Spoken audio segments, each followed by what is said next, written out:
Apa istimewanya Nabi kita itu? Pertama, dari masa tugasnya. Rasul-rasul terdahulu masa tugasnya selesai ketika datang Rasul berikutnya. Baginda Nabi kita diutus untuk sepanjang masa sampai akhir zaman.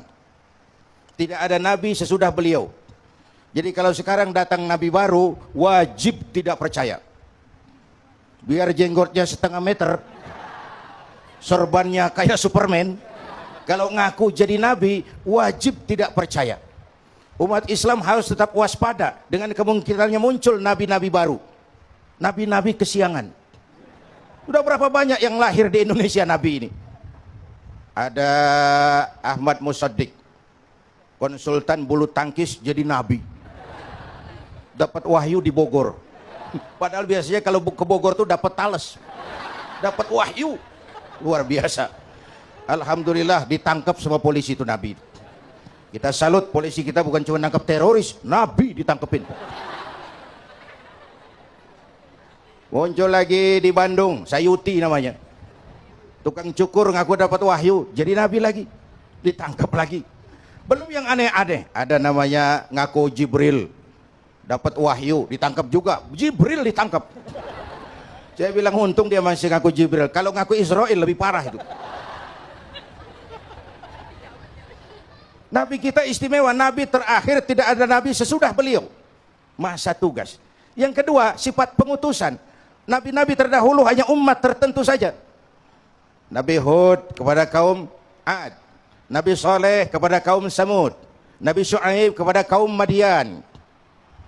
Nabi Yunus kepada kaum umat-umat tertentu. Nabi Lut kepada kaum Sodom di daerah Garzakar yang penduduknya berbuat maksiat dengan melakukan hubungan antar laki, yang disebut pengikutnya disebut sodomi, asal dari kata Sodom itu.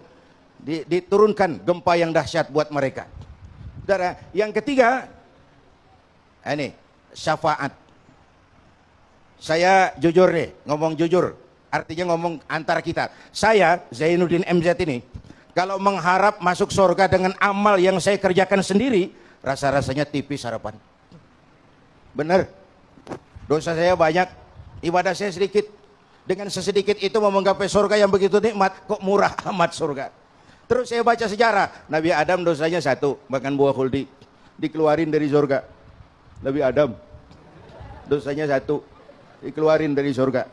Kita dosanya banyak, pengen masuk. Ini gak nyambung nih, gak nyambung. Untung Allah Tuhan kita bukan Tuhan pendendam.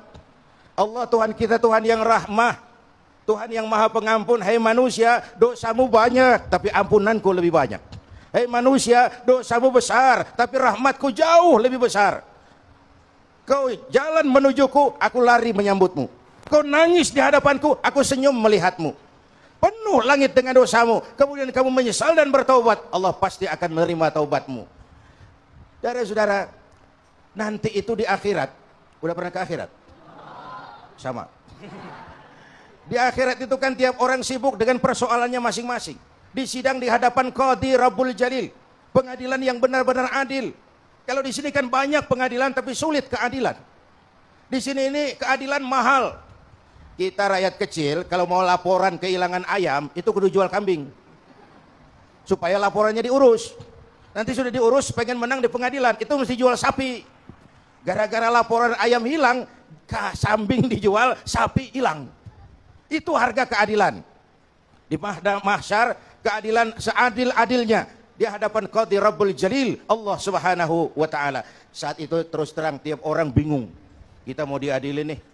Nyari bantuan yuk. Kemana? Kemana ke LBH ke? Kemana ke? Sekelompok datang kepada Nabi Adam. Ya Adam, Tuhan bapak moyang manusia, kami mau adili, tolong kami. Kata Adam, saya juga ribet. Pernah makan buah khuldi, masing-masing aja dah. Sama Nabi Nuh kali dia bisa nolongin. Berangkat ke Nabi Nuh, tolong kami Nuh. Kata Nuh, ora iso mas. Rombongan Jawa Tengah ini. Masing-masing aja aku kayak mumbat lagi. Coba Nabi Ibrahim, beliau Khalilullah, kasih Allah mungkin bisa tolong. Kata Nabi Ibrahim, sulit tuh, saya seumur hidup pernah 3 kali bohong, saya harus tanggung jawab di hadapan Allah. Nabi Ibrahim seumur hidup 3 kali bohong, bingung. Kita sehari 16 kali bohong, nyengir aja nyengir, gak ada bingung-bingungnya. Padahal bingungnya Nabi Ibrahim, bohongnya Nabi Ibrahim, bohong yang benar, itu masih bingung. Dikala itulah Allah Subhanahu wa taala memberikan izin kepada baginda Rasulullah sallallahu alaihi wasallam untuk berkenan memberikan syafaatnya. Cuma yang namanya syafaat itu ibarat sarung, itu namanya nambel. Kain saya sobek, ditambel.